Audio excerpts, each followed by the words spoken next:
자, 지금부터 2022학년도 영재학교 입시에 대한 대치 CMS의 입시 전략 안내를 시작하도록 하겠습니다. 안녕하세요. 저는 대치 CMS 원장 김진수입니다. 올 11월 16일에 교육부에서 영재학교 입시에 대한 새로운 지침이 안내가 되었는데요. 오늘의 설명에는 그래서 새롭게 변화된 입시에 맞춰서 어떠한 변화의 틀이 생기고 있고 대치 CMS는 이를 공략하기 위해 어떠한 준비를 해 나갈 것인지에 대한 부분을 포커스를 두고 설명회를 시작하도록 하겠습니다. 올해 입시에서 변화되는 포인트를 명확하게 인지하시기 위해서는 그동안 과학영재학교가 어떠한 입시평가 항목을 토대로 학생들을 선별해 왔는지 한 번 더 확인해 보실 필요가 있어요. 제가 위에 지금 적어 놓은 것처럼 과학영재학교에서는 이 세 가지의 항목을 기준으로 해서 학생들을 선별을 해오고 있었죠. 그 첫 번째가 학생들이 가지고 있는 수거학적 호기심, 그리고 두 번째는 그 수거학에 대한 지적 능력이 얼마나 되는지, 그리고 세 번째가 본인이 가지고 있는 이 지적 능력을 어떻게 실생활에 적용할 수 있는지, 이 세 가지를 통해서 학생들을 평가하고 있었다 보니까 당연히 학생들을 평가하는 스텝도 세 가지로 나눠져 있었던 거잖아요. 그 첫 번째가 서류평가. 서류평가에서 제일 중요하게 포커스를 두고 있는 자소서. 물론 서류평가를 하는 데 있어서는 그동안 학생들이 중학교 생활을 해오면서 받아낸 내신 성적도 중요할 거고, 그들을 평가하고 있는 각 학교 선생님들의 추천적 평가도 상당히 중요한 한 몫을 하게 될 거예요. 근데 중요한 건 지금 이 순간부터 입시가 끝날 때까지 우리 학생들이 준비를 해야 될 부분에 포커스를 두고 얘기를 좀 나누려고 해요. 그러면 일단 우리한테 있어서 서류평가의 가장 주된 핵심적인 요소는 이제 아이들이 써야 할 자소서의 내용이 되겠죠. 영재학교에서는 학생들이 써놓은 자소서 내용을 통해서 두 가지를 확인하고 있는 거죠. 수거학적인 호기심, 즉 아이가 수거학에 관련해서 어떠한 호기심을 많이 갖고 있는지, 그리고 중요한 건 그 호기심을 어떻게 예민한 시각으로 파고들고 가고 있는지, 이 부분을 체크하기 위해서 자소서에 대한 항목이 중요한 잣대로 활용이 좀 되고 있는 거죠. 그리고 두 번째로 이 활용이 확인이 되고 나면 수거학적인 지적 능력을 판단하기 위해서 두 가지의 항목을 제시하잖아요. 그 첫 번째가 단답형에 대한 시험, 그리고 두 번째 서술형에 대한 시험. 단답형에서 학생들한테 요구하는 바는 과목적인 지식을 이제 확인하는 거죠. 수거학적인 과목 안에 중등 지식이 얼마나 제대로 확립이 되어 있는지를 확인하고, 수학 안에서는 그 내용, 물리에서도 뭐 마찬가지일 수 있겠지만요. 그 수거학 안에서 만들어지고 있는 계산이 얼마나 정확도 있게 나오고 있는지를 체크하기 위해서 단답형 문항들이 나와 있다고 보고요. 그리고 중요한 건 이제 서술형 문제를 출제하는 이유가 되는 부분인데, 이게 이제 올해 입시 변화에서 가장 중요한 부분이 될 수도 있을 텐데요. 서술형을 출제하는 이유는 되게 단순한 이유죠. 본인이 가지고 있는 이 지식을 기본 토대로 해서 문제를 얼마나 다양한 각도로 접근할 수 있느냐, 그리고 그걸 각도로 접근을 했다면 그 내용을 얼마나 정교하게 설명할 수 있느냐, 이걸 체크하기 위해서 서술형 평가가 진행되고 있는 거예요. 지적인 능력이 2단계에서 다 확인이 되고 나면 3단계 캠프로 넘어가서 본인들이 가지고 있는 지적 능력을 얼마나 실생활에 잘 적용할 수 있는지 실험을 통한 평가가 진행이 될 거고요. 구술 면접을 통해 본인들이 가지고 있는 지적인 능력을 얼마나 순발력 있게 발표할 수 있는지에 대한 능력까지 판단이 되고 있는 거죠. 요 네 가지에 대한 내용을 토대로 지금까지 영재학교 입시는 계속적으로 학생들을 평가하는 잣대로 진행이 되어 왔었고요. 올 11월 16일에 발표가 되어 있는 교육부 지침에서 이 네 가지에 대한 내용이 어떠한 변화의 물결을 일으키고 있는지 그 리듬을 조금 느끼시면서 확인을 해보실 좀 필요가 있어요. 내년부터 달라질 입시 제도를 방금 전에 설명드렸던 내용에 맞춰서 좀 보시면 좋은데요. 그 첫 번째 입시 제도가 달라지고 있는 부분은 영재학교 간의 중복 지원이 금지된다는 거예요. 지금까지는 한 학생이 여러 개의 영재학교의 지원이 다 가능했었죠. 그 안에서 서류 통과가 된 학교를 기본 토대로 두고 그 학교에서 본인이 원하는 학교를 선택해 지필고사 시험을 봤었는데, 올해부터 이제 교육부의 지침으로 내려와 있는 부분은 한 학생당 한 개의 영재학교만을 지원할 수 있도록 지침의 변화를 지금 주고 있어요. 그럼 이 지침의 변화가 생겨서 올해의 입시가 그동안의 입시와 달라지는 부분은 어느 부분이냐 라고 한다면, 중요한 건 이거예요. 다른 것보다 서류에 대한 힘이 얼마나 강해져 있느냐를 포커스로 두고 생각을 해 주셔야 하는데, 우리가 흔히 서류 평가의 잣대라고만 한다 그러면 대부분 제일 머릿속에서 많이 떠올리고 있는 건 1번이 내신 성적, 중학교 내신 성적이죠. 그리고 두 번째는 이제 학교에서의 선생님들이 우리 학생들한테 내려준 추천서 내용. 이 두 가지에 가장 힘을 실어서 움직이고 우리가 늘상 평가를 해오고 있었기 때문에 굉장히 중요한 덕목이라고 할 수 있는 이 자소서 항목에 대해서는 그렇게 힘이 잘 실리지 않은 듯한 반응들이 많았었어요. 자, 근데 그 이유를 조금 곱씹어서 다시 해석을 해보자면 지금까지는 한 학생이 여러 개의 영재학교를 모두 지원할 수 있었던 상황이기 때문에 한 학교에 선생님들이 평가를 해야 될, 서류 평가를 해야 될 학생의 인원수가 굉장히 많은 수로 들어갔단 말이에요. 그러다 보니 그 안에서 필요한 학생 수를 할당을 해내기 위해서는 제일 먼저 내신 성적으로부터 아이가 얼마나 수거학적인 공부를 열심히 해왔는지를 판단하는 것만으로도 갈려질 수 있는 부분들이 상당히 많아져 버린 거예요. 그러다 보니 거기에 플러스 알파로 학교에서 담당 선생님이 추천까지만 잘 해줘 버리면 이 아이가 얼마나 수거학적인 호기심이 있고 그걸 발산해내기 위해서 얼마나 예민한 시각으로 쳐다보고 있는지는 그렇게 크게 힘이 실리지 않고도 학생들의 선별이 가능했던 거죠. 근데 올해부터 한 학생당 1인의 영재학교, 한 개의 영재학교에 지원이 가능해져 버리면 저희가 추산해본 결과 올해 입시 같은 경우는 작년 데이터를 비교해서 본다 그러면 한 4,600에서 한 5,700 정도 사이에 영재학교 입시 지원생이 생길 거라고 보고 있고요. 요걸 단순하게 8개 영재학교에 M등분을 해버리면 한 500에서 600 정도, 600에서 700 정도, 예, 뭐 요 정도가 되는 8이니까 예, 뭐 그 정도 되겠네요. 500에서 700 사이 정도 되는 이제 영재학교 입시 지원생들이 각 학교에 배정이 돼서 서류 심사를 받게 될 텐데 요 정도 인원수 안에서 우리가 2차 시험에 응시를 시키는 부분은 거의 대부분 최종 합격생을 기준으로 2배수 이상의 학생을 뽑기 때문에 한 240에서 300 사이에 해당하는 인원수를 선발을 하게 될 거예요. 그럼 경쟁률로 쳤을 때는 각 학교별로 한 2대1에서 2.5대1 정도의 경쟁률이 지금 만들어지게 될 거고요. 그 정도의 학생들의 서류 평가라고 한다면 지금까지 관행처럼 해왔었던 내신이나 추천서 항목만으로 평가를 했었던 부분에서 제가 처음에 말씀드렸던 학생들이 가지고 있는 수거학적인 호기심, 그리고 그 호기심을 풀어내는 센스, 이것들을 평가할 수 있는 자소서 항목의 임팩트가 다소 조금 강해질 수 있다는 판단을 해볼 수 있는 거죠.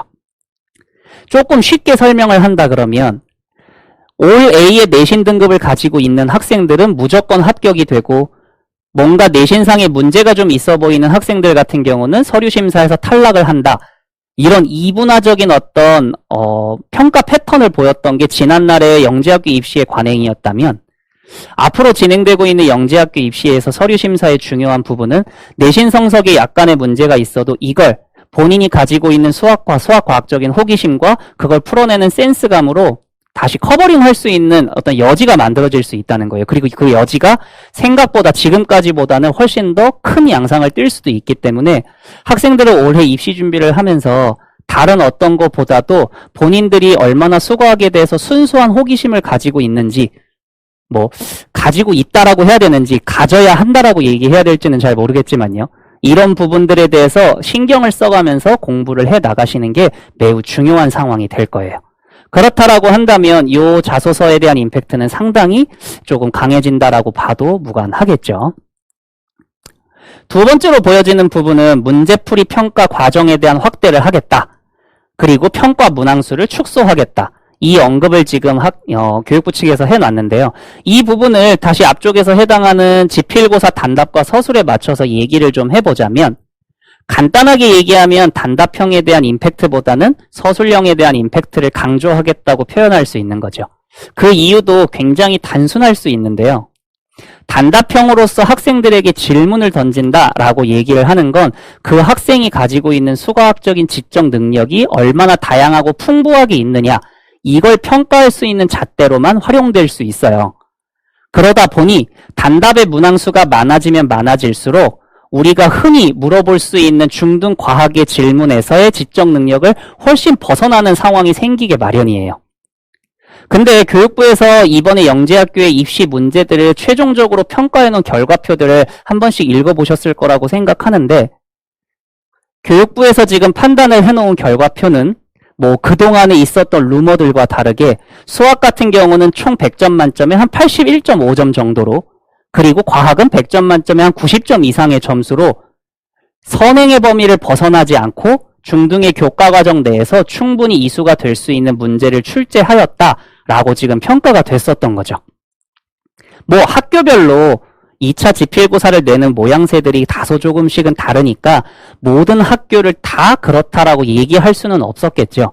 하지만 평균적으로 봤을 때 그 정도의 지침을 잘 이행하고 있었다라고 하는 건 뭐 지식만을 물어보는, 그래서 흔히 얘기하는 사교육을 유발시키는 이러한 지필고사의 모양새가 아니라 실제 학생들이 수거학적으로 얼마나 진지한 호기심을 갖고 탐구를 해오고 공부를 해왔는지를 충분히 확인을 시킬 수 있는, 그리고 물어볼 수 있는 이러한 지필고사의 형태가 되었을 거라는 거예요. 근데 각 학교별로 다소 차이가 조금 있기 때문에 그 약간의 문제가 있어 보이는 학교들조차도 이 내용들을 다 충분히 숙지하고 이행을 할 수 있도록 지금 올해 지침이 만들어진 게 아닌가 싶어요. 단답형만을 집중으로 해서 나왔던 학교들도 있었고, 서술형을 집중으로 해서만 나왔던 학교도 있었고, 이것들이 적절히 잘 배합된 학교들도 있었고요. 근데 이걸 하나의 시스템으로 교육부에서 통일을 시켜버린 거죠. 그 해 올해가 이제 그 내용의 첫 해가 되고 있는 거고요. 그럼 첫 해기 때문에 이게 얼마만큼 완벽할 정도로 지켜질지에 대해서는 우리가 앞으로의 내용을 조금 더 지켜봐야 할 부분이지만, 충분히 각 영재학교에서는 어떤 기준표에 의거해서 교육부에서 내려놓고 있는 이 지침을 잘 이행하기 위해 노력을 할 거라는 거예요. 그 측면에서 본다 그러면 단답형으로 있었던 내용, 그리고 서술형으로 있었던 이 두 가지에 대한 포커스가 뭐 특징적으로 그렇게 달라지는 부분들은 없을 거예요.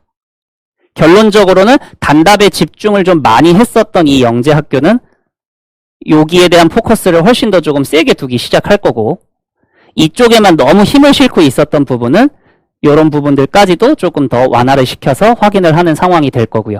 그리고 중요한 건 아이들 간의 경쟁의 척도로 시간이라고 하는 부분들이 많이 작용하지 않도록 하는 것이 올해 교육부 지침상의 지필고사에서의 주된 포커스 중에 하나라고 저는 보고 있기 때문에 각 학교별로 다소 차이가 좀 있을 수 있겠지만, 올해 준비하는 입시생들 같은 경우는 뭐 시간이 너무 부족해서 혹은 시간 때문에 못 읽어본 문제가 생겨서 이러한 얘기들은 나오는 것이 조금 예전보다는 많이 줄어들지 않을까 하는 생각을 좀 하고 있어요. 자, 이어서 가볼까요?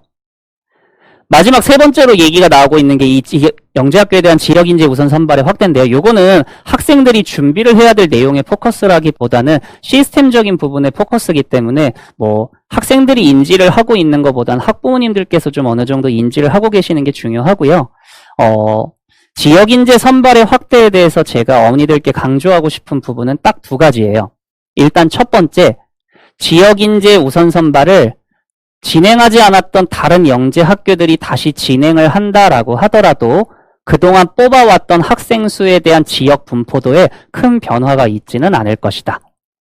각 학교 쪽에서 뭐 안 그런 학교도 있지만 매번 영재 학교의 입시 결과가 마무리가 되고 나면 각 지역별로 우리 영재 학교에 얼마만큼의 학생들이 선발이 되었는지를 다 오픈을 해놓거든요. 그 오픈된 수치를 확인을 해보시면 서울과고에서 서울영재학교 안에서는 서울 중심의 학생들이, 서울 학생들이 가장 많은 분포도를 보이고 있고, 경기는 마찬가지로 경기에서, 뭐 대전은 대전에서, 대구는 대구에서 어느 정도 최소한의 할당량들이 다 잘 맞춰지고 있는 지금 평가의 결과들이었어요. 그렇다 보니까 지역인재에 대한 우선 선발을 확대하겠다라고 하는 건 어느 정도 학교에 대한 지원의 분산을 조금 더 손쉽게 만들어내기 위해서 교육부상에서 지금 내린 지침이 아닌가 하는 생각도 하는데요. 오히려 결과적으로 이제 이 얘기를 들은 학부모나 학생 입장에서는 그래서 나는 이제 어느 학교를 어떤 방식으로 진행을 해야 될지에 대해서 다소 좀 어려움이 있으실 거라고 생각해요. 그래서 두 번째로 어머니들께서 기억을 하고 계셔야 되는 건 이 우선 선발에 대한 포커스, 즉 지필고사에 대한 포커스를 둔다라고 하면 CMS가 아이들에게 전달해주는, 그리고 학부모님들께 전달해주는 데이터 시스템이 굉장히 중요한 요소가 될 거다라는 부분을 일단 기억을 좀 하고 계셨으면 좋겠어요. 여기까지 다 지필고사가 완료가 되고 나면 캠프로 넘어가서 아이들에 대한 이제 지적인 능력의 실생활 평가를 진행을 하게 되는 건 뭐 그닥 큰 변화가 일어나지는 않고 있죠. 결국 교육부에서 뭔가 그럴듯하게 입시의 변화다라고 해서 여러 가지의 지침들을 지금 제시를 하고 있는데 다시 돌아가서 원래 진행했던 내용들을 확인한다면 자소서를 통해 아이들이 실제 수거학에 대해서 얼마나 관심이 있고 그 능력을 발현할 수 있는지를 좀 더 명확하게 체크하겠다라는 측면인 거고요. 그리고 두 번째는 시간을 통해서 결정되어지는 부분이 아니라 본인이 가지고 있는 지적인 능력을 통해서 그리고 그걸 여러 가지 방식으로 생각을 통해 구현해낼 수 있는 능력을 통해서 아이들을 선별하겠다. 이걸 조금 더 구체적으로 명시하고 있는 거예요. 세 번째 해당하는 적용 능력은 아무런 언급이 없다는 건 지금까지에 대한 캠프의 기준이 우리 아이를 적용 능력을 평가하는 데 있어서 굉장히 잘 진행이 되고 있었다라고 생각해봐도 좋을 것 같고요. 그러면 우리가 지금부터 올해 입시를 위해 준비를 해야 되는 부분은 변화되어 있는 항목이 이러이러해서 이거에 맞춰서 어떤 변화를 일으킬 거냐에 포커스를 둔다기보다는요. 학교별로 지금 변화된 입시 항목을 굉장히 잘 지키고 있는 학교들도 있단 말이에요. 그렇지 않은 학교들도 있고 그게 하나의 내용으로 통일이 된다는 포커스이기 때문에 원래 이 학교는 이러한 성향을 띠고 있는 입시 제도여서 나는 이 학교를 쓰려고 했었는데 이 부분이 지금 다 뭉개져 버린 거죠. 그럼 공통적으로 우리 아이들이 영재학교 입시 지원을 위해서 어떤 공통적인 시스템의 부분들을 아이들 관리를 통해 이제 훈련 진행을 해야 되는지 이 부분을 더 포커스를 두고 어머니들께서 기억을 해주시면 좋을 것 같아요. 그래서 지금부터는 이제 대치 CMS에서 이 변화된 부분들 그리고 각 학교로 찢어져서 이제 학교 서류 심사 및 지필고사를 진행해야 되는 이 학생들을 위해 어떠한 시스템의 공통점과 차이점을 두고 학생들을 관리해내고 학생들에게 어떤 효율적인 학습을 진행시킬 건지에 대해 설명 안내를 진행해 보도록 할게요.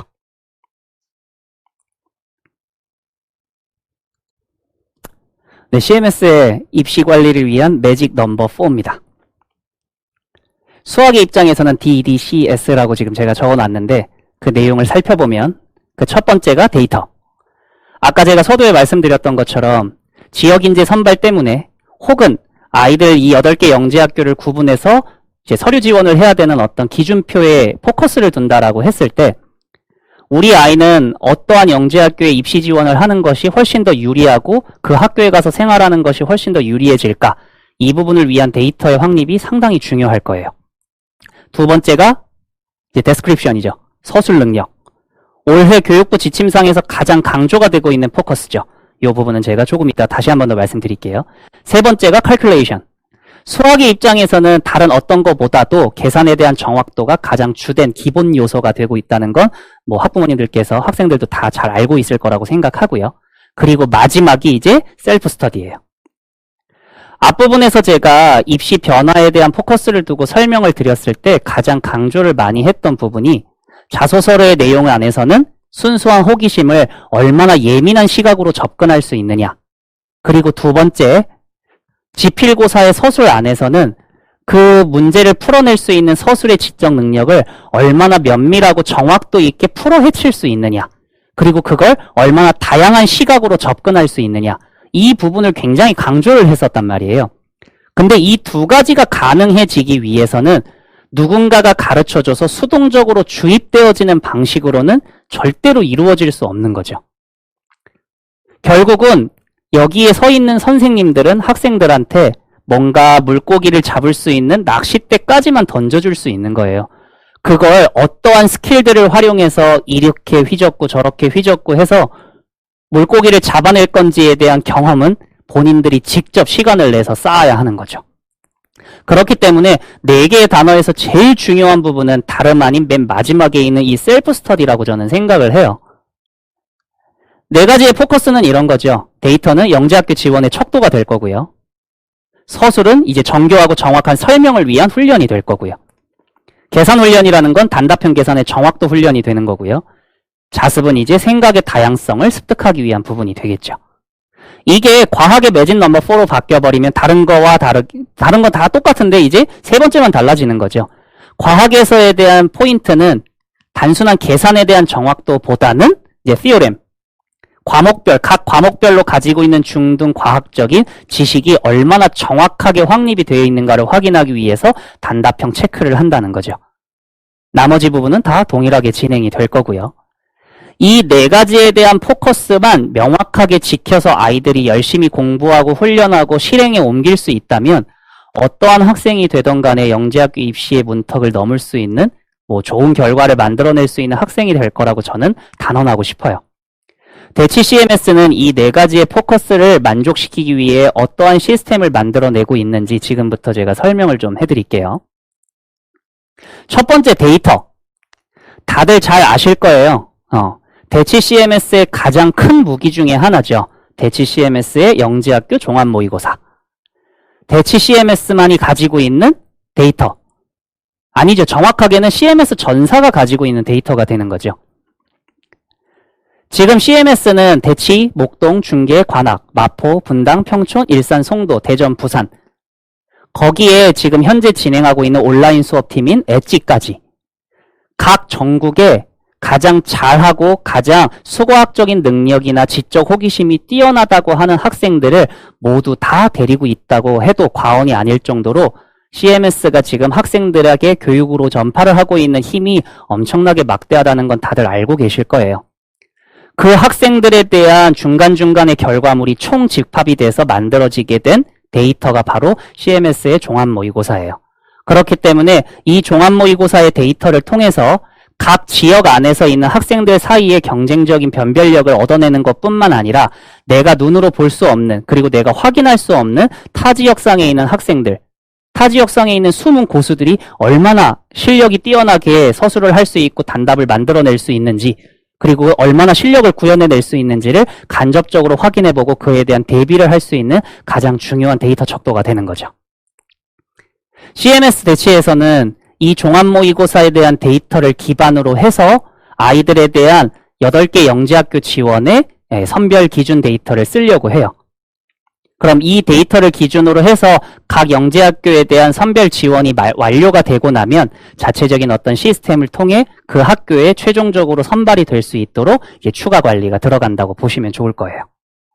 자, 두 번째가 그럼 지필고사에 대한 대비를 어떤 식으로 할 거냐에 대한 부분인데, 그 지필고사에 대한 언급을 해드리기 위해서는 시스템을 설명드리는 것보다 제일 먼저는 지금 현재 대치 CMS에서 진행되고 있는 강사진을 간단히 보여드리는 게 좋을 거라고 생각했어요.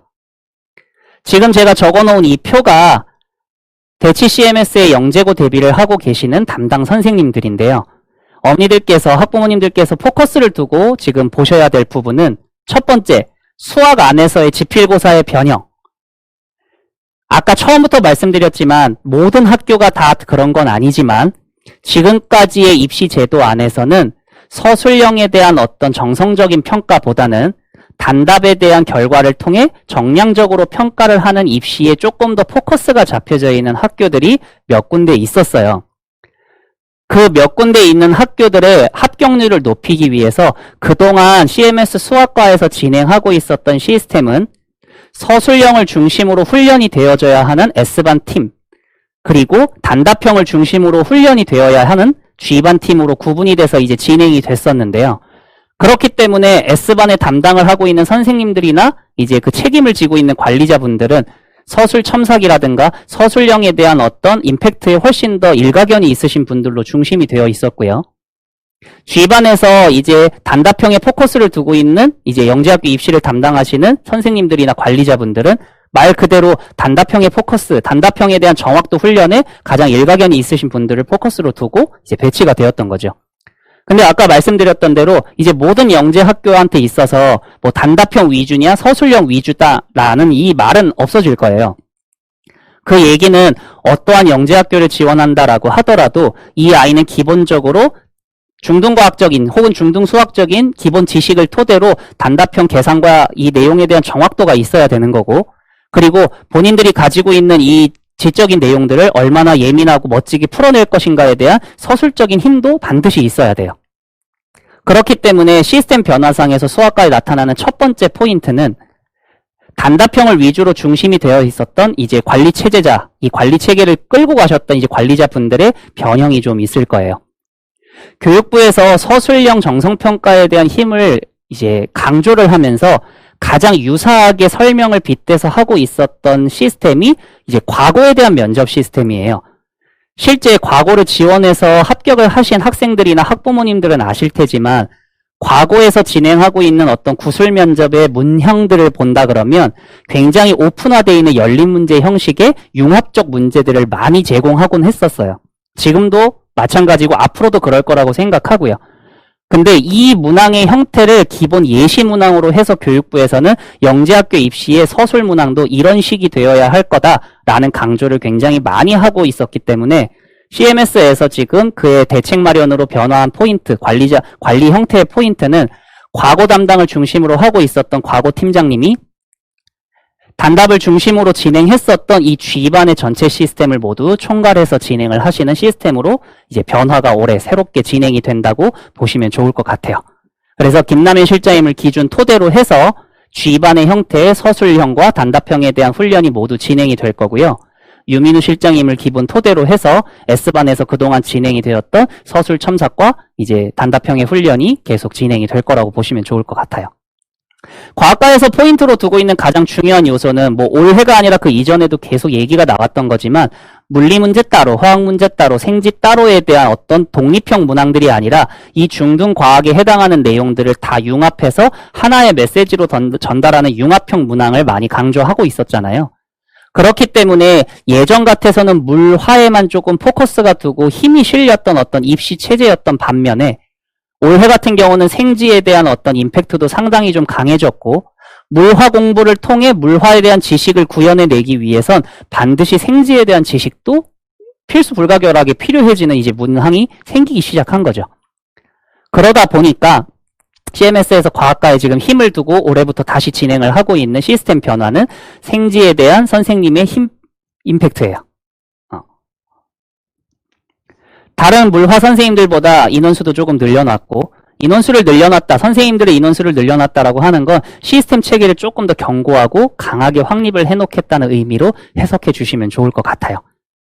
그래서 대치 CMS는 이 수거학에 대한 어떤 공통된 시스템을 통해서 학생들의 수거학적인 내용들을 모두 관리하고 있다라는 측면에서 이해를 하시면 좋을 것 같습니다. 자, 다음 넘어가 볼게요.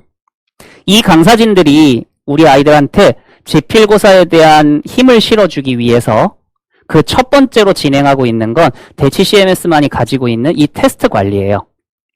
테스트 관리의 첫 번째는 매 주마다 진행하게 되는 위클리 테스트. 뭐 RT도 적어 놓기는 했는데요. 지금 수학, 과학의 수업을 듣고 있는 대치 CMS의 모든 학생들은 매 주마다 본인이 배웠었던 내용에 대한 복습형 문제와 그리고 뭔가 실전형으로 즉각적인 어떤 반응을 할 수 있는 순발력 훈련을 할 수 있는 라이브 테스트에 대한 병합인 위클리 테스트를 지금 매주 진행을 하고 있어요. 그 매주의 진행을 통해서 한 6, 7개월 정도의 누적이 이루어지고 나면 우리 학생들은 그동안 배웠었던 내용에 대한 어떤 부분을 뭐 까먹지 않고 충분히 다 운용해낼 수 있는 힘도 생길 거고요. 그리고 이제 순발력의 향상이 굉장히 많이 이루어질 수 있기 때문에 어떠한 문제 유형이 만들어진다라고 하더라도 즉각 반응할 수 있는 힘도 충분히 생길 거라고 생각하고요. 이게 그 첫 번째에 대한 내용이고요.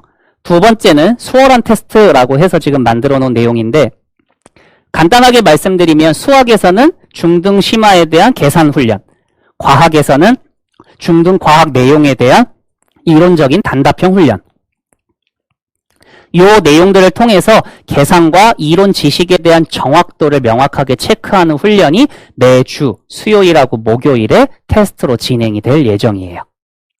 그리고 마지막으로 세 번째에 대한 테스트 관리가 가장 중요한 변화 체계가 되는 거죠. 이름은 화목한 첨삭이에요.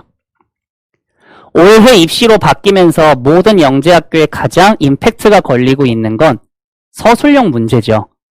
서술형 문제에 이미 걸리고 있다는 건 지식을 알고서 그 지식을 완벽하게 똑같이 적어낼 수 있느냐에 대한 포커스가 아니라 가지고 있는 지식을 어떻게 다양한 관점에서 발현해낼 수 있느냐, 그리고 나는 이 지문을 통해서 어떤 수과학적인 다양한 생각들을 내뿜어낼 수 있느냐, 이 두 가지의 힘을 실어서 평가를 하겠다는, 즉 정성적인 평가를 하겠다는 측면에서의 입시 변화이기 때문에 우리 아이들한테 있어서 수업의 가장 중요한 부분 중에 하나는 자기 생각을 어떻게 다시 끌어내고 그걸 어떻게 발현시키느냐에 대해 가장 중요한 포인트로 입시 변화를 일으켜야 해요.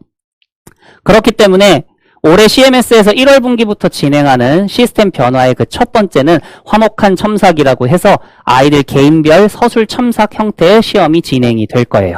그리고 그 서술 첨삭에 대한 내용은 과목 담당 선생님들의 피드백으로 마무리가 될 거고요.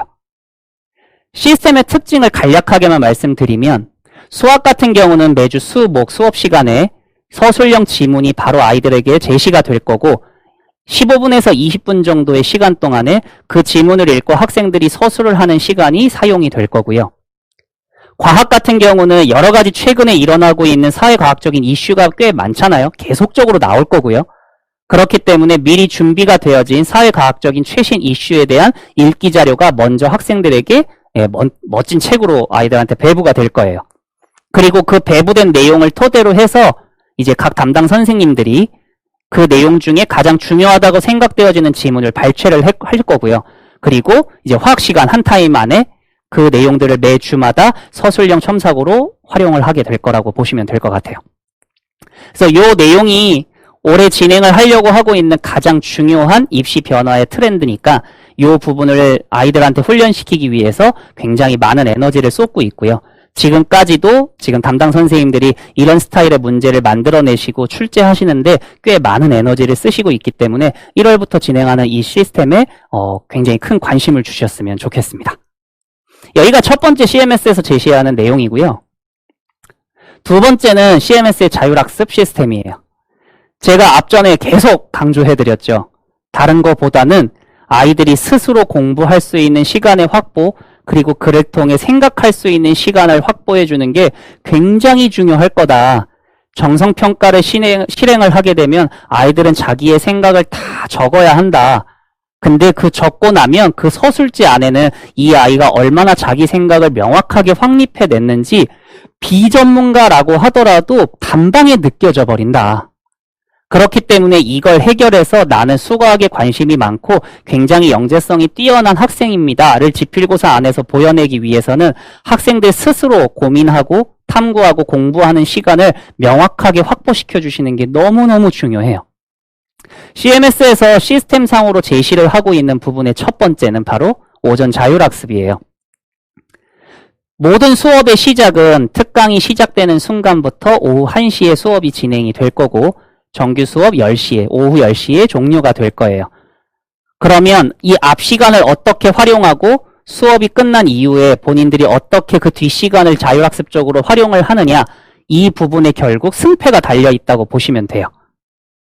수업이 끝난 이후에는 학생들이 아직 정신 상태가 말똥말똥한 상황이기 때문에 복습이든 예습이든 그걸 구현해내는 힘들이 꽤 잘 잡혀져 있는데 아침에 일어나서 수업이 진행되기 전까지에 대한 시간은 정말 말 그대로 밍숭맹숭 아니면 뭔가 좀비처럼 앉아있는, 깨있는데 깨있지 않은, 자는데 자는 것도 아닌 굉장히 허무한 몇 시간을 보내는 상황이잖아요. 이 시간이 너무나도 제 입장에서는 아까운 거죠. 그래서 매해마다 방학 분기가 시작이 돼서 특강 시즌에 오고 나면 오전 10시부터 12시 30분까지는 다른 거 하나 일체 없이 담당 선생님들 관리 하에 그날의 수업 문제에 대한 예습을 진행하는 시간을 꼭 가지고 있었어요. 생각보다 많은 학생들이 참석을 했었고 입시가 끝난 후에는 이 시간이 너무나도 효과적이었고 이 시간을 만들어주셔서 너무나도 감사했다는 얘기를 학생들 편에 꽤 많이 들어요. 올해도 굉장히 강조를 해서 이 시간을 잘 활용해 볼 생각이니 CMS에 등원하는 학생들은 이 시간의 확보를 꼭 명확하게 해주시길 바라요. 두 번째는 수학에 관련된 토요 단답형 클리닉이에요. 앞전에 수월한 테스트라고 해서 수학 같은 경우는 매주 수요일하고 목요일에 아이들 단답형에 대한 계산 정확도를 늘리기 위해 단답형 테스트를 진행할 거다라고 말씀을 드렸었고요. 그럼 그 테스트에 대한 피드백은 어떤 식이냐? 단답형의 계산 정확도 훈련이기 때문에 과정은 의미가 없어요. 계산의 정확도만 볼 거예요. 그럼 그 계산의 정확도가 틀어지는 학생들은 당연히 추가적인 훈련이 있어야 되겠죠. 근데 계속 말씀드리지만 과정에 힘이 안 실린다라고 하는 건 그 과정에 필요한 지적 능력은 우리 아이들이 다 가지고 있는 문제라는 거예요. 그럼 추가적인 훈련의 핵심은 본인들이 스스로 계산해서 푸는 능력이 되어야 하는 거지 선생님들을 통해 수동적으로 받아들이는 능력이 되어서는 안 되는 거죠. 그래서 매주 수목에 진행하는 단답형 테스트에 대한 결과에 미흡한 학생들은 그 대상이 되어서 지금 적어놓은 아래의 시간 중에 하나의 시간을 택일한 후 오셔서 추가적으로 주어지는 단답형 문제 풀이가 진행이 될 거고 이 문제 풀이에 대한 피드백은 본인들이 스스로의 힘으로 틀린 문제를 해결하기 전까지는 마무리가 안 되는 시스템으로 가게 될 거예요. 매년마다 진행을 했었고 요걸 좀 공식적으로 체계화해서 시스템상으로 만든 게 올해 첫 해가 되는데 제가 이 내용을 계속 매년마다 진행했던 당사자로서 한 2시간 정도의 시간이면 충분히 아이들이 의욕적으로 다 공부를 하고 스스로 틀린 문제도 다 해결하고 집에 가는 시간이 잘 되더라고요. 그리고 중요한 건 선생님 바로 옆에서 테스트를 보고 그걸 검사받을 수 있는 상황이기 때문에 뭐 여러 가지 이유가 있죠. 첫 번째 어떤 학생은 그 선생님한테 많이 맞았다는 걸 자랑하고 싶어서 혹은 어떤 학생은 빨리 이걸 풀고 선생님이 바로 옆에서 보고 있으니까 대충 풀 수 있는 상황이 안 돼서 뭐 여러 가지 상황이 되었었던 간에 이유가 되었던 간에 굉장히 그냥 숙제랍시고 던져놓고 다음 시간까지 해와 이런 방식보다는 굉장히 체계적이고 굉장히 시간을 알뜰하게 써서 단답 훈련을 진행하더라고요. 그래서 이 부분도 지금 우리 학생들이 뭐 대상자가 발생이 돼서 이 내용에 참석하는 학생도 있을 거고 대상자가 되지 않는 학생들도 있을 테지만 설령 뭐 대상자가 되지 않는다라고 하더라도 나는 이 부분이 굉장히 좀 필요하겠다 하는 학생들은 자율적으로 얼마든지 참석할 수 있으니까 시간을 잘 활용해서 단답형 훈련을 진행해 주시면 좋을 것 같아요. 시스템상으로 제가 설명해 드릴 수 있는 이 자율학습 내용은 이 두 가지인데 사실은 이거보다 제가 시스템이 되기가 어려워서 써내지는 이제 뭐 뭔가 강조를 하지는 못했지만 사실 어머니들께 그리고 학생들 편에 가장 많이 부탁을 하고 싶은 건 이 세 번째예요. 아까 서두에 과학에 대한 서술 첨삭 시스템을 진행하기 위해서 수학과 달리 최근 사회과학적 이슈를 담은 읽기 자료를 먼저 한 권으로 배포하겠다라고 말씀을 드렸었죠. 그럼 그 내용을 충분히 숙지를 하고 읽어보면서 자기 생각들을 생각하고 뭔가 구현해보고 이것도 시도해보고 그래서 가지고 와 질문도 해보고 이런 시간들을 운용해내지 않으면 읽기 자료를 배포하는 것 자체가 아무런 의미가 없어요. 그렇게 시간을 활용하지 못한 학생들은 읽기 자료 안에 있는 지문을 따와서 서술 첨삭을 진행해봐도 그 서술의 내용에 임팩트가 전혀 없어요. 학부모님들께 그리고 학생들에게 마지막으로 가장 부탁하고 싶은 부분은 공부를 해서 지적인 능력을 키우는 시간으로 대부분 모든 시간들을 사용할 테지만 그 중에 일부 최소 1시간이라도 읽기 자료를 충분히 읽어보고 그에 대한 상상의 나래를 펼칠 수 있는 시간을 꼭 확보해 주시는 시간이 있었으면 좋겠어요.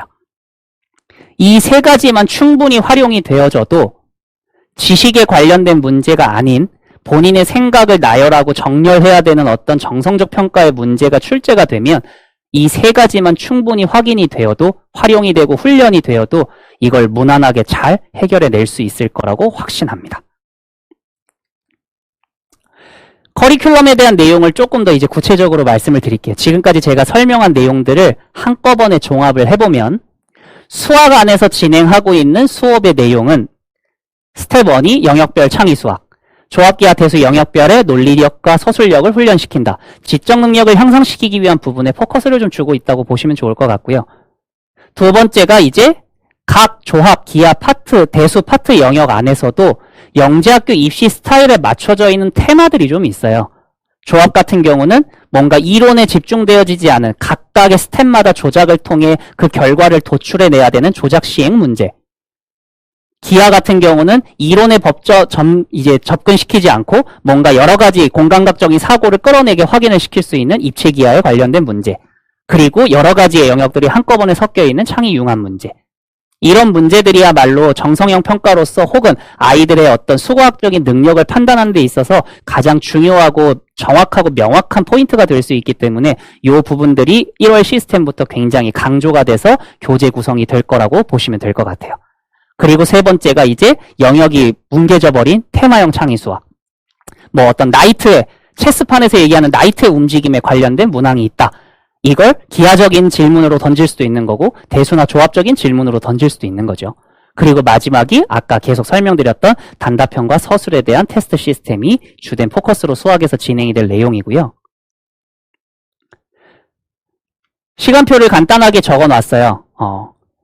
모든 내용은 제가 지금 첨부해서 올려드린 설명의 안내문에 더 자세하게 적혀져 있으니까 간략하게 확인만 해주시면 좋을 것 같아요. 과학의 내용은 지금 써놓은 내용대로예요. 물리 같은 경우는 1월 분기가 진행이 되면서부터 그동안 진행이 됐었던 심화물리와 창의물리에 대한 이론적인 내용의 실전형 문제풀이가 스타트된다고 보시면 되고요.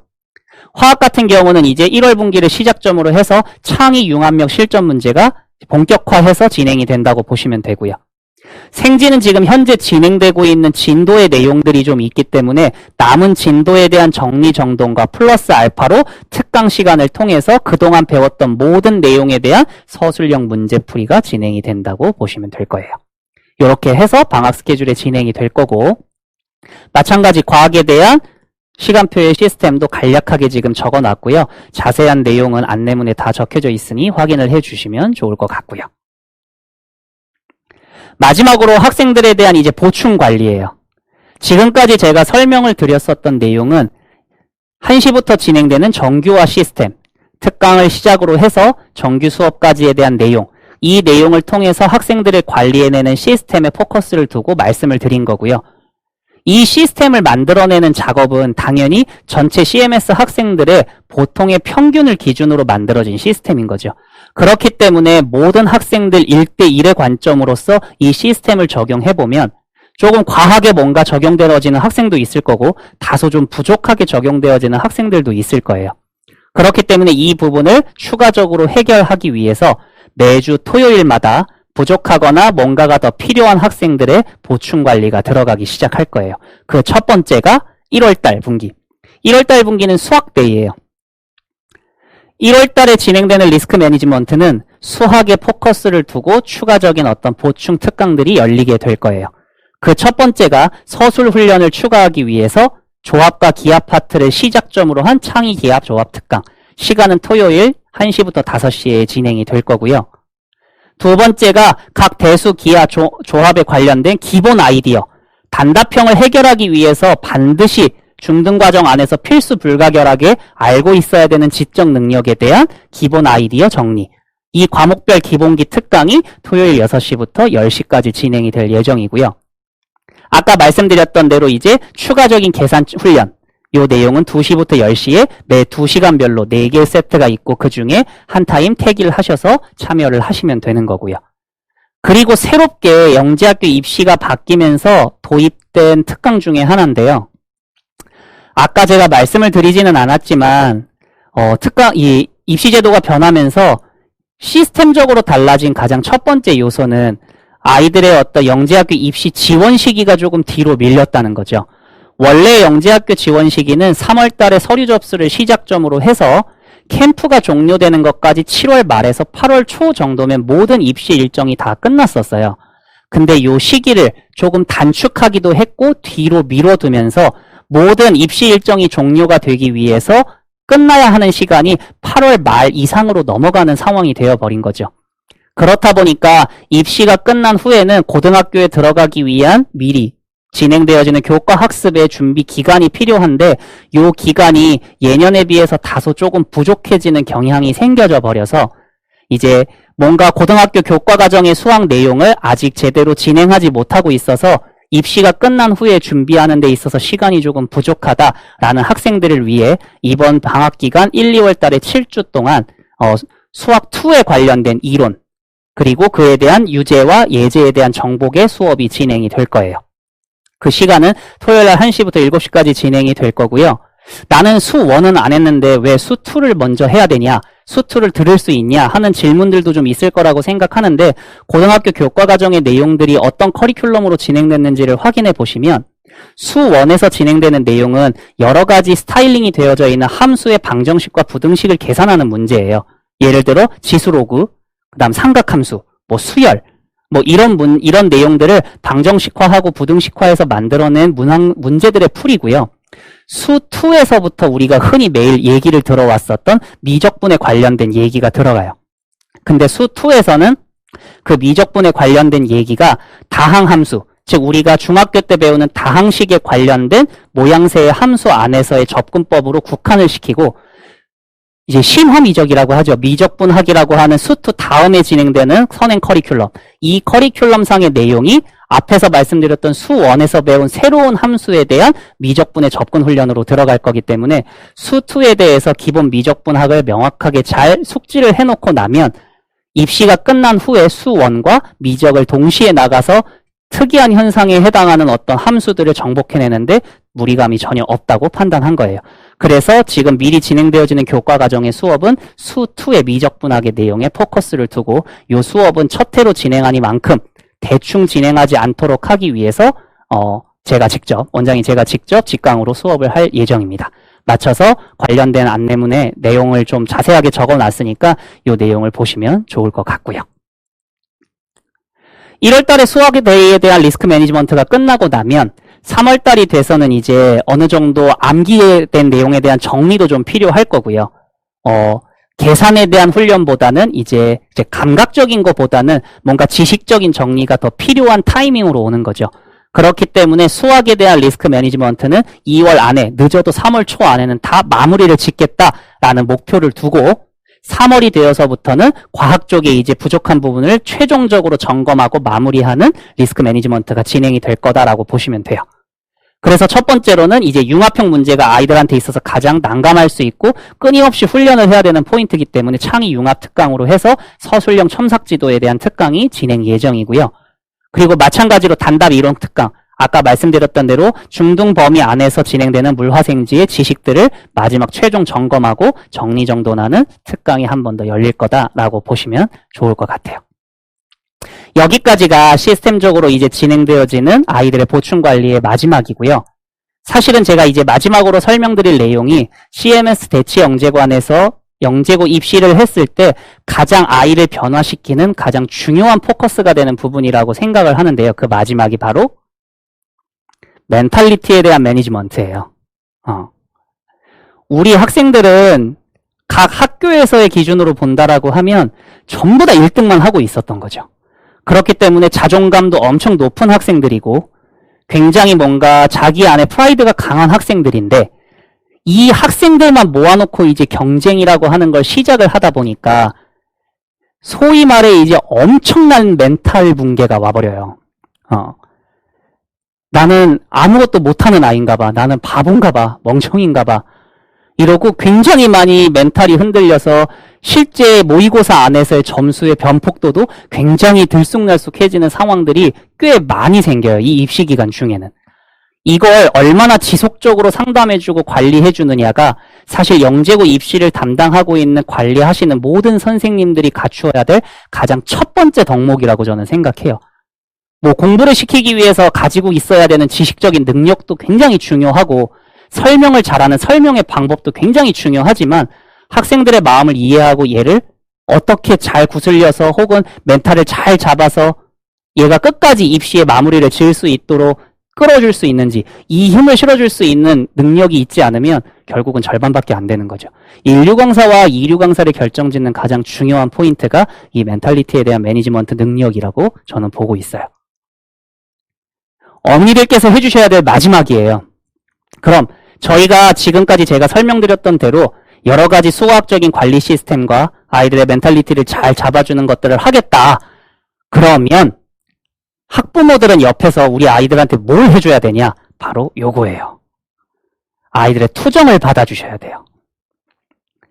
제가 아이들한테 수업 시간마다 항상 하는 얘기가 있어요. 너희들은 지금 이 자리에 와서 이 공부를 왜 하고 있냐? 그럼 초반에는 뭐 여러 가지 이유가 나와요. 뭐 좋은 대학에 가고 싶어서요. 영재고에 가고 싶어서요. 뭐 뭘 하고 싶어서요. 뭐 다들 하니까요. 뭐 여러 가지 얘기가 나오는데 그럼 그때 이유를 하나 더 묻는 거지. 그게 돼서 뭐 하려고? 라고 하면 생각보다 그에 대한 답을 하는 학생들은 많이 없고요. 그때 제가 아이들한테 한마디를 던지죠. 너희들은 이 공부를 해야 될 하등의 이유가 없다. 이건 필수적으로 뭔가 한국에서 진행하라고 제시되어져 있는 교과 과정도 아니고, 그렇다고 뭐 이걸 못한다 그래서 뭔가 뭐 앞으로 너희가 대학을 들어가는 데 있어서 준비되어져야 하는 시험에 문제가 생긴다고 생각하지 않는다. 근데 너희들은 지금 이 공부를 왜 하고 있는 거냐? 라고 한다면 이유는 딱 하나밖에 없는 거죠. 너희들은 수학, 과학이 좋아서 하고 있는 거다.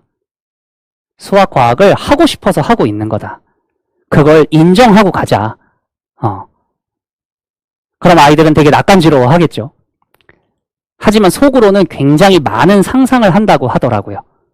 그리고 그게 본인의 몸에 확 느껴지는 순간 공부를 하는 힘의 임팩트가 평소보다 훨씬 더 세진다는 얘기가 많아요. 학생들 편에. 그래서 항상 저는 수업할 때마다 아이들이 스스로 원해서 하고 있음을 굉장히 주지시키는 편인데요. 근데 여기서 중요한 건 이거죠. 본인이 하고 싶어서 하는 일이면 안 힘드냐는 거죠. 본인이 하고 싶어도 힘들어요. 남학생들 축구 너무 좋아해서 축구 시켜놓으면 10시간 시켜놓으면 힘들어요. 그렇기 때문에 아무리 본인이 원해서 하고 있고 본인이 잘하겠다고 선언해서 시작을 하고 있는 내용이라고 하더라도 당연히 몸에 부대낌들이 생길 거고 정신적인 흔들림들이 생길 거예요. 그때 이 아이들이 그걸 해결할 수 있는 방법은 딱 하나밖에 없어요. 가장 내 편이 되어줄 수 있는 엄마 아빠한테 투정 부리기. 나 못하겠어. 나는 해도 안 되는가 봐. 엄마 나 이거 왜 해야 돼?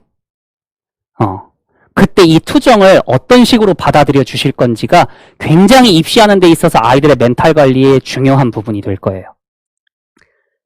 항상 상담 전화를 하거나 학부모들과 면담을 하면서 제가 혼내는 어머니들이 조금 계시는데요. 반드시 어머니들이 지켜주셔야 할 금지어. 아이들이 찾아와서 엄마 나는 지금 이거 해도 안 될 것 같아. 나는 왜 이렇게 못하지? 나는 이쪽에 맞지 않나 봐. 라고 투정 아닌 투정들을 부리고 있을 때 어떤 학부모님들은 그래 나도 그런 것 같아. 그러니까 우리 방향을 조금 다시 생각해보자. 혹은 에이 못해도 괜찮아. 괜찮으니까 그냥 너 편한 대로 해. 엄마는 네가 점수 안 나오고 못해도 상관없어. 라고 위로를 해주시는 어머니들이 굉장히 많거든요. 근데 그렇게 멘트를 던지신 후에 아이들이 과연 그 멘탈의 안정화가 오는지, 그래서 위로가 되고 아이들이 뭔가 에너지가 샘솟아서 공부를 하는데 원동력이 되고 있는지 그 결과를 잘 한번 지켜보세요. 단 한 명의 학생도 지금 제가 던진 멘트를 들었을 때 그게 힘이 돼서 움직이는 아이들은 아마 없을 거라고 생각해요. 왜냐? 입시를 준비하는 학생들이 던지는 투정은 답이 결정되어져 있는 투정이거든요. 어떤 거, 넌 된다. 너는 A급 수준이다. 네가 못할 건 아무것도 없다. 그래서 오히려 투정을 부리는 학생들한테 힘을 실어주는 학부모님들은 용기를 북돋워 주겠다고 위로를 하시는 분들보다 야, 내가 봤을 때 너는 이 정도의 급인데 왜 여기서 투정을 하지? 아, 이건 너무 자존심 상하는 일인데 좀 쪽팔린 거 아니야? 라고 혼내시는 분들이 아이들이 훨씬 더 힘을 많이 받아요. 이게 굉장히 미묘한 부분일 수 있는데 이 멘탈적인 부분들을 어떻게 아이들을 컨트롤 해주느냐, 이게 입시 1년 동안 어머니들께서 고민하셔야 될 가장 중요한 부분이 될 거예요. 그리고 한 가지 꼭 당부를 드리고 싶은 건, 우리는 항상 어떤 공부를 할 때 목표를 정해놓고 공부를 하잖아요. 하지만 그 목표가 1년 동안의 원동력이 되지는 않아요. 나는 영재고 입시를 잘 치러서 이 학교에 꼭 들어가고 싶어. 이 한 문장이 1년 동안 영재학교 입시를 준비하는 그 장기 레이스의 원동력이 될 수 없어요. 처음에 시작을 위한 불시위를 당겨주는 화롯불의 시작점일 뿐이에요. 그렇기 때문에 이 장기 레이스를 잘 끌고 들어가려면 순간순간에 대한 명분이 필요해요. 이 순간에는 이러한 이유 때문에 이 공부를 하는 게 너에게 효율적이야. 이 순간에는 저 이유 때문에 이 공부를 하는 게 너에게 효율적이야. 아이들이 가장 자극받고 아이들이 가장 흥미있게 공부를 할 수 있는 순간순간의 작은 명분을 찾으실 수 있다. 그리고 그걸 아이들한테 메시지로 던져주실 수 있다면 아이들이 1년간 입시 준비를 해서 좋은 결과를 만들어내는데 굉장히 큰 힘이 될 거라고 장담합니다. 제가 늘상 아이들한테 그런 식의 관리를 해오고 그걸 통해 좋은 결과를 늘상 만들어내고 있으니까요. 모두들 잘 되실 거라고 생각해요. 우리들의 아이들의 하루를 지금의 그림으로 머릿속에 꼭 꽂아두세요. 우리 아이들은요, 이렇게 공부를 했는데요. 이 테스트 결과를 보고 이렇게 좌절을 해요. 그리고 밤늦은 시간에 이러고 스스로 위로를 받는 거예요. 맨 마지막에 엄마, 아빠, 그리고 선생님이 함께 있어준다면, 그리고 거기에 에너지를 뽑아내줄 수 있는 원동력을 제시해줄 수 있다면 이 입시 1년이 별로 어렵지 않을 거라는 생각을 합니다. 마음을 다부지게 잡수시고 아이들의 투정을 받아줄 준비를 해주셨으면 좋겠어요. 투정을 받아줄 준비가 되어 계신가요? CMS가 함께 하겠습니다. 감사합니다.